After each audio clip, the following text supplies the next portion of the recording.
At narito na naman ang mainit na balita mula sa mundo ng politika. Isang issue na matagal nang napag-usapan ng kalaguyan ni First Lady Lizato Nasmags ay muling bumangon sa publiko matapos may ilabas ang isang controversial na video. Kasunod nito, nagulat si President Kuting ng Norte Jr. pati na rin ang marami sa ating mga kababayan nang muling mag-viral ang video na nagpapakita ng sensational na usapin na may kinalaman sa buhay ng First Lady. Ang videong ito na unang ipinalabas noong nakarang linggo ay agad nag-viral sa social media. Ayon sa ilang mga netizens, ang nasabing video ay nagpapakita ng isang pribadong pangyayari na ikin-controversial ng marami kung saan sinasabing mayroong hindi nararapat na ugnayan si First Lady Lizato Nasmags sa isang hindi kilalang lalaki. Bagamat wala pang kumpirmadong pahayag mula sa Malacanang, patuloy ang mga espekulasyon ukol dito. Nagbigay naman ng reaksyon si President Kuting ng Norte Jr. hinggil sa isyung ito.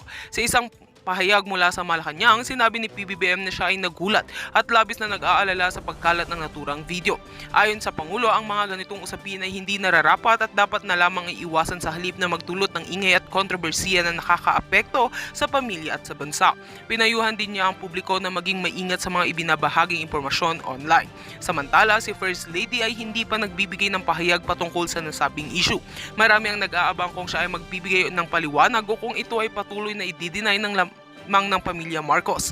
Ang ilang mga taga-suporta ni First Lady ay patuloy na nagtatanggol sa kanya, sinasabing ito ay isang uri ng pagpapakalat ng maling impormasyon at hindi nararapat na paminsan-minsan ay pinapalakas ang mga isyong walang basihan.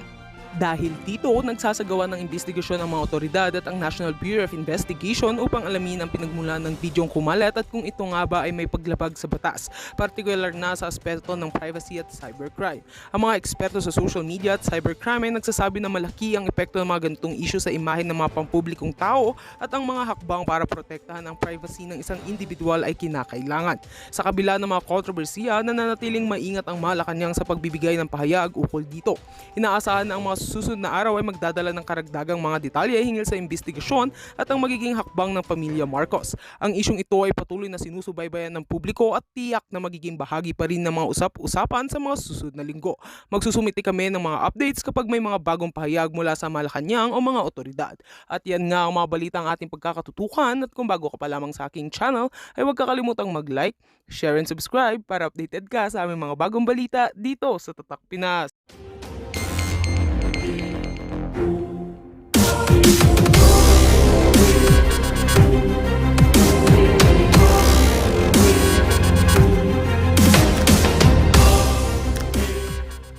Wow! Thank you po. Ma'am Parvina. Number one sponsor namin yan sa mga charities. At Yes. saka tumulong din siya sa EDSA Friday Group. Yan, si Ma'am Parvina. Merry Christmas, Madam. Ayan, binuking na kita. Binuking na Uso kita. ang booking. Uso bookingan Uso ang ngayon. bookingan ngayon. Kaya bubuking ko lahat ng mga, ayan, si Kate Wanzon, matagal na yan. Ayan, Oo. booking natin yung mga palangga natin. Sige, Anyway, i-booking natin. I-booking natin saan sila nakatira para marami mong maskot. Charot! I know. Ay, naku, I miss you. I miss you too. Alam ko napaka-busy mo sis. And for sure, it's Christmas and you know, Filipino traits. Pag Pasko, family first, di ba? I know. So ako nagluto talaga ako ng bonggang-bongga. Napagod ako yung 24 dito, 25 dyan. So taga ko yung kusinera sa pamilya. Tapos, alam mo naman, taga-taguyod ng mga karaoke moment. Oo. Nag-KTV ka ba? Yes! Ako nga yung natatawa nga ako kasi, di ba, ganun tayo eh. Tayo nagluto, tayo pa yung performer. Correct. Tayo nagluto, tayo Oo, yun. performer, tapos tayo pa Oo. producer, tayo Exactly. tayo ng donor. Oo, lahat na. yan. Pero, Di ba?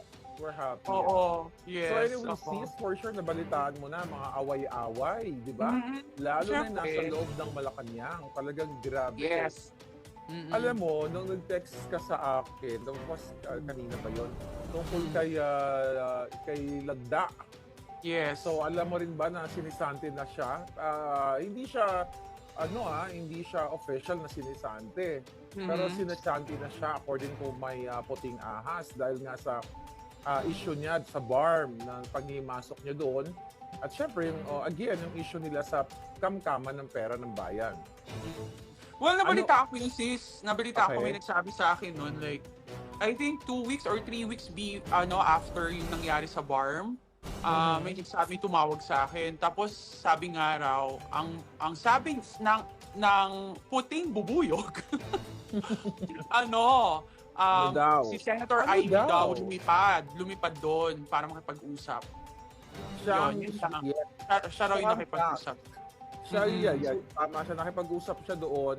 Yeah. So, ibig sabihin, ninatasan talaga siya ng kanyang kapatid na bangag. So, it's not true na wala siyang access sa kanyang kapatid. Kasi remember, may dramatization 101 si Mangda nga, Amy Marcos, na nanawagan siya sa kanyang kapatid na sana dinggin siya, nagpa-interview siya sa media, na yung regarding nga sa national budget, na dapat daw i-double check ng kapatid niyo o aralin. Kaya nga di ba galit na galit din ako noon, bakit ka mananawagan? Eh kapatid mo yun eh, tas behind the scene, inaatasan ka pala ng kapatid mo to fix whatever na pwede nyo ayusin sa BARM. Dahil sukang-suka na yung mga taga-BARM kay Lagdameo dahil sa pakikialam niya at sa, sa issue ng corruption or interest niya, vested interest niya, di ba, sister? True. And ako, syempre ate rin naman siya ni BBM, di ba? So, if, di ba, may maganda silang relasyon para pakinggan siyang tumakbong presidente, nilakad niya pa kay VP Sara si BBM para maging tandem sila as VP and president, dapat, kung kaya niyang gawin yon before, kaya niya din gawin ngayon. Di ba? Kasi imposible na, ako naniniwala naman ako may hindi pagkakaintindihan sa magkakapatid, pero after all, dapat siya yung maging most responsible among everything kasi she was the one who initiate the partnership or like the tandem or unity team na whatever tinatawag nila. And ako, another thing also, para matapos na rin itong mga issue sa vangag-vangag, dapat siya din nagko-call na ang tawag niya, yung bunsong kapatid sa Ilocano, I forgot. Ading. Ading. Magpa-hair follicle test na tayo buong pamilya natin. Para matigil na to. Di ba? Ako, kung ganun gagawin ko. Tigilan na wag nilang pagtatawanan or anything. Kasi, the more na iniiwasan nila, the more na halata. Diba? Kaya True. nagkakagulit yung mga tao. So, to put an end on this, dapat, sila, okay, this is what we're going to do. Pero ayoko dito sis gawin nila hair follicle. Punta sa Singapore. No, Diba? Kasi kung nababayaran ng doctors, Yes. diba? Tayo nga natutukan nun or bayaran and everything. You're right. So, Kasi sa Singapore, bawal na bawal yan eh. So, let's all go to Singapore. Yun. yes, kasi Follicle test. alam ko sa Singapore, maraming mga nahaharang dyan eh, ng mga big... Gurgur time din, sis! Gurgur ang mga drug dealers and gurgur. everything. Oo. Oo. Dapat pala si Bangag, no? Pag tungtong pa lang sa Singapore, gurgur na. The moment, Oo. kasi the moment i-drug test siya sa Singapore, baka mamaya may meron siyang diplomatic immunity na hindi naman pwede i-check na yung kanilang mga bagay. But for sure, marami yan mga pulburong baon-baon. But ganun pa man, sister, Yeah. since it's Christmas, gusto ko magpaka-light-light. Tika muna, bago tayo mag-light-light, may nag-text sa akin na namataan ang plate number 1 sa Baguio City, malapit sa The Mansion. Okay. Ano daw, according to my source, si Bangag at ang kanyang Buena di Pulboron na pamilya. Possible. So, sabi naman, wala namang problema kung pumunta sila sa Baguio, no? Karapatan naman yun. Kaso lang, itinatago na naman sa taong bayan, baka may session doon. Yes, according to my source. Baka may pulboronic activity na naman. Oo. Well, malamig. Pag malamig, sarap uminom ng wine. Diba, para hindi madulin sa kalasingan. Kailangan, diba? Masarap tumira, di ba? Exactly. Party. Yeah. Oo, Kaya ayaw tumaba. Pero sa isa lamang, may talagang nagbubunga na yung laban natin at ng Totoo ating naman. mga palangga. Kasi tignan mo, Yes. January, confirmed, the INC at iba pang mga groups, ay, Yes. mag-voice out sila. Pero initially, ang support niyan, ang support ng INC para maipanawagan na itigil na yung pag-personal attack kay Inday Sara through that walang kwentang impeachment at tumutok na sila sa tunay na issue ng lipunan, which is nga yung smuggling, kidnapping, high crimes, pagnanakaw. You know that already. So yun yung panawagan na yan. At nakakatuwa dahil sister, nung nagkakilala tayo ng July tayo nagkakilala nung pumutok na tong Polvoron video na to Oo, So, yun correct. nga, since 2022, ang dami talaga natin mga kababayan na nagsisiwalat, not only me, mga whistleblowers, puting ahas, dito sa bangag na government na ito. Yeah. And sabi ko nga sis, paulit-ulit, yung mga na-expose ko, na mga expose ng iba pa, ito ay hindi lang gawa-gawa. Kasi nagbunga na ngayon. Even the INC, nakikita nila at ibang mga religious group. At yung mga kababayan natin, OFW, Oo. lalo na yan, na talagang something wrong with the bangags, right? Yeah, may nag-message si Jessica Layos TV. Sana ano raw ang email ko. Ay nako, baka love letter yan. Oo, bibigay ko sa iyo, walang Jessica problema. Layos. Oo. Jessica Layos TV, Ma'am Cathy Binag, anong email mo? Ang aking email is luckycathybinag@gmail.com, Jessica. Oh my God, ang dali-dali naman tandaan. Oo, Lucky, di ba? Cathy Binag, parang lucky number, no? Oo, Hindi correct. ka naman Public email ko naman yan. So, okay lang. Okay. Hindi ka naman mananalo yan, loan better, Loan bettors. Sa Sana, PCSO. since alam mo, panalunin sana naman tayo nang may pakinabang naman. Tapos i-donate natin sa taong bayan. Kaso hindi tayo tumataya ng loto. Yun ang problema. Sis, actually, meron tayong options. Ako, meron akong choice nung nasa kanila pa ako. Pwede ako manalo, hindi lang 1 milyon. Baka bilyon kung pumayag ako sa kanilang mga pagnanakaw. Correct. Hindi ko na kailangan manalo. Kaya pwede ako Correct. maging bagman ni Satanas. But we chose not to be part of the kawatans, right? Di bale, panalo naman ang ating alindog sa puso ng bayan. O, di ba? True. And again, I'm going back there yung sa INC na rally sa Oo. January 13 na matutuloy na. Kasi apparently kasi at first may nag-post noon, 'di ba? Na in advance yung post before i-announce ng INC, which is today, alam ko sa kanilang pagsamba, in-announce na nila yon. Kasi ang ayaw lang natin kasi na mapangunahan or either like we don't have the right to do it also, Yeah, right? Actually, Even though meron tayong alam, hindi natin dapat pinapangunahan kung ano man yung mga organization na sa kanilang mga dapat gawin. Second to that, meron kasing nag-post na ang sabi niya, Rally for Injustice, ginastify na yun. Actually, nag-comment pa siya sa section nung sabi ko, hindi po about injustice, it's a peace and peace rally, prayer and peace rally, which is totoo naman kasi ang panawagan naman talaga ng INC is talagang tigilan nyo na yan. Dapat tayo nagkakaisa tayo, tigilan nyo ng tirahin si Sara, VP Sara. Dapat ang inaatupag ng Quadcom or ng Kongreso ay magpatupad ng batas at hindi mangbuli. Diba? Kasi yun naman talaga yung pinangako nilang tungkulin sa bayan. Yun yung mandate nila, Exactly. So yun Correct lang, sabi ko and nga, wala namang problema, matutuloy yung 13, pero wag nyo lang babahiran ng, ano mo yun, dadagdagan nyo ng wording, na hindi naman yun talaga yung sinasabi ng INC, 'di ba? Wag na tayong gumatong, 'di ba, na kung ano man, hayaan natin sila pagdating ng 13, if you want to support, let's support them, let's pray with them, 'di ba? Tapos from there, let's see what will happen, 'di ba? Ganun lang naman yun. Magpasalamat na lang tayo na may mga nananawagan na ganyan, na isang That's malaking true. grupo, 'di ba? Oo, Ayun. at saka dapat talaga sumuporta na kasi yung nakausap ko ang puting ahas na talagang may magaganap. Ito hiwalay dito sa INC na may magaganap talaga na pagtitipon. Sabi ko nga, pagtitipon at nananawagan sila na pag may mga pagtitipon na ganito, may peaceful rally, movement, or whatsoever, di ba? Dapat yung mga Pilipino ay makialam kasi hindi na nga ito usapin ng just only to what you call it, to stop the Quadcom, the Bangag administration para hindi i-impeach si Sara.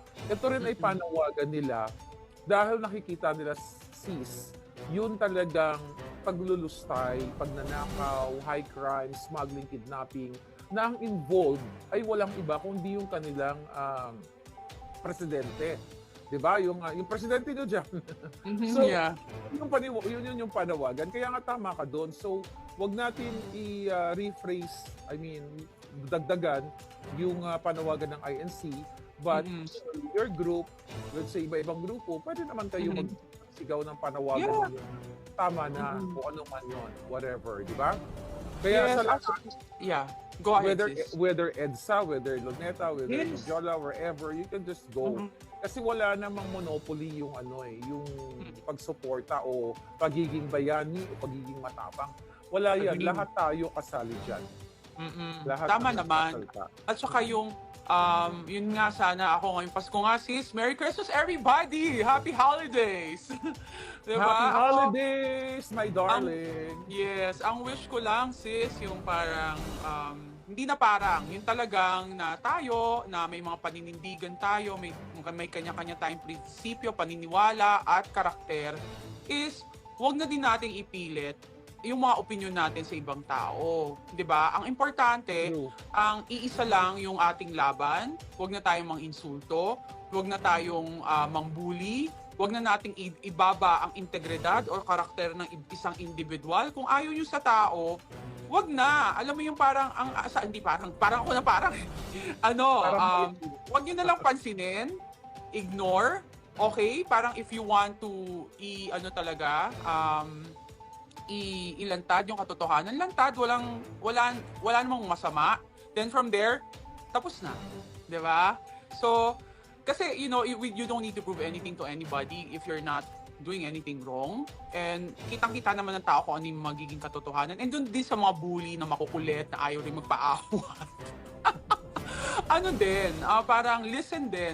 Kasi wala namang mapupuntahan kung palagi tayong may bangayan. Isa lang bangayan na kabangayan at kalaban. Yung mga Isa lang ang kabangayan.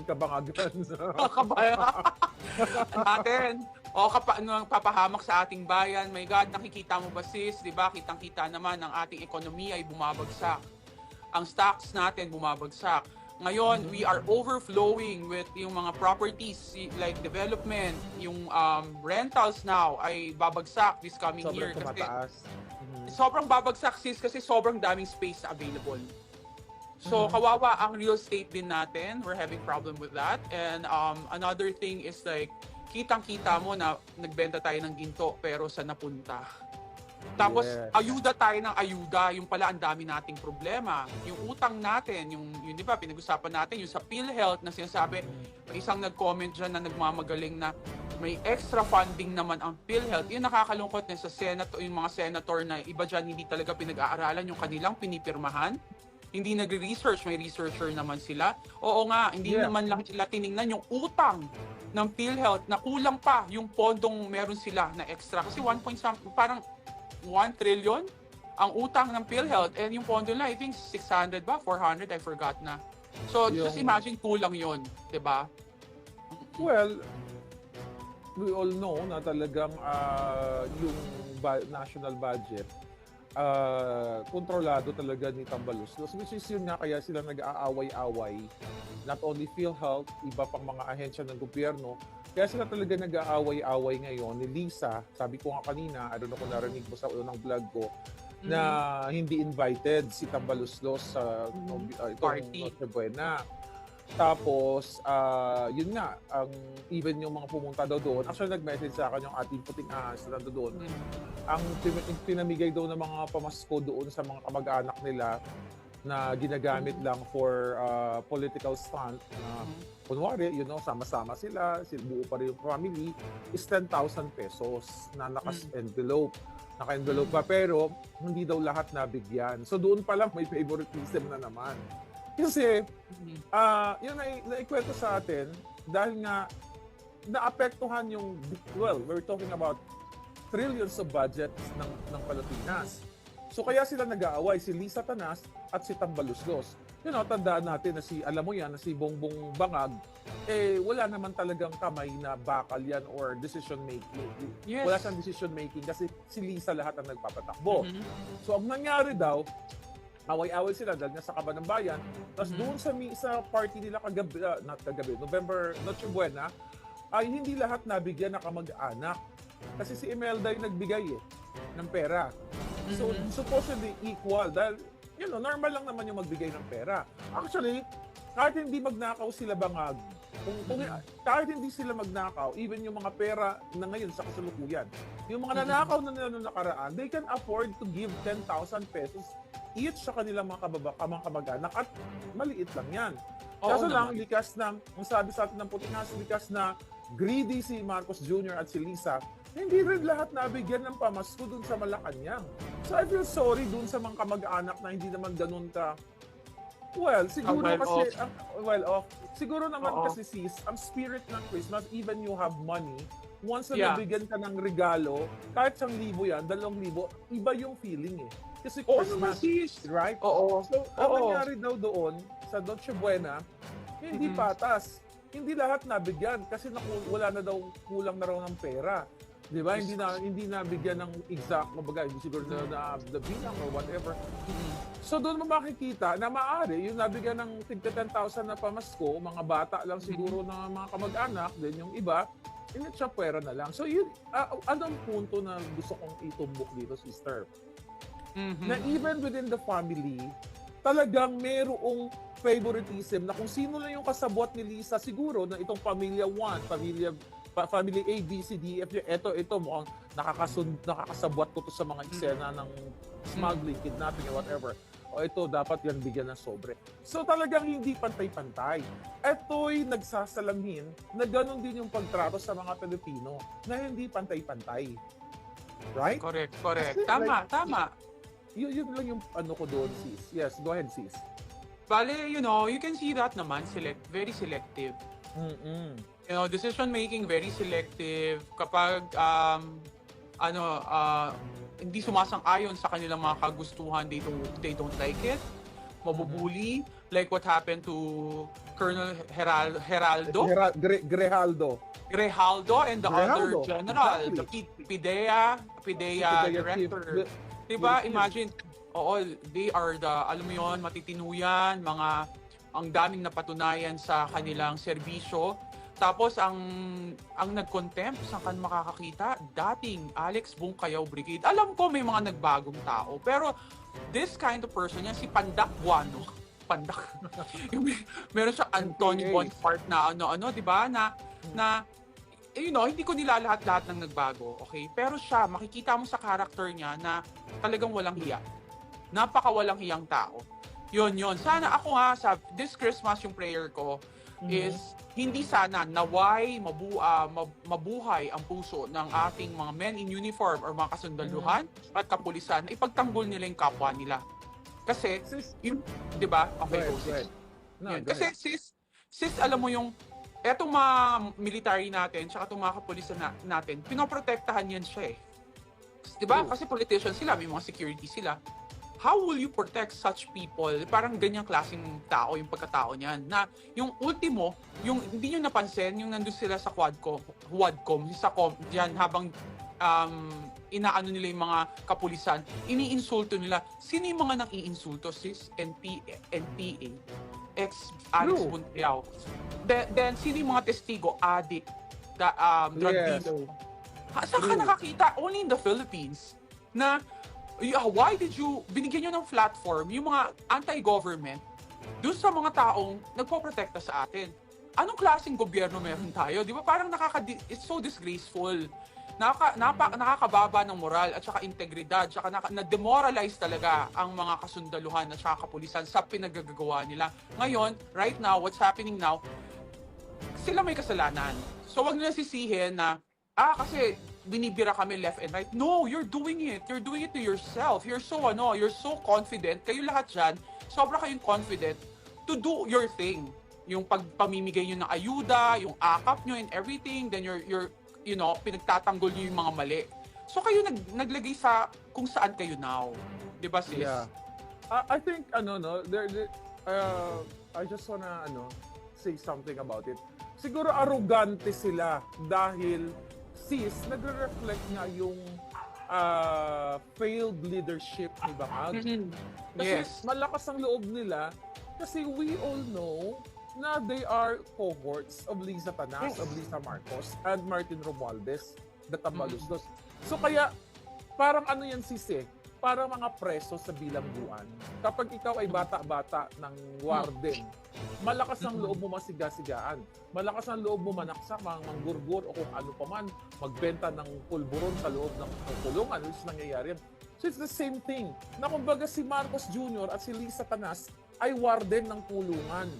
Na inaatasan nila yung mga yan, sige, gumurgur kayo, mangbuli kayo, kami bahala sa sagot.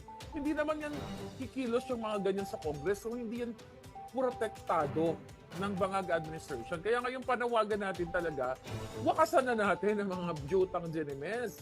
Kaya makisa kayo sa peaceful movement natin at ang panawagan ni pangalan nito ni Pangulong Duterte na kung pwede lang civil disobedience. Na Yes. huwag na kayo muna magbayad, isuspend nyo muna. Taxes. O taxes, Yeah. not only that, kung pwede natin isuspend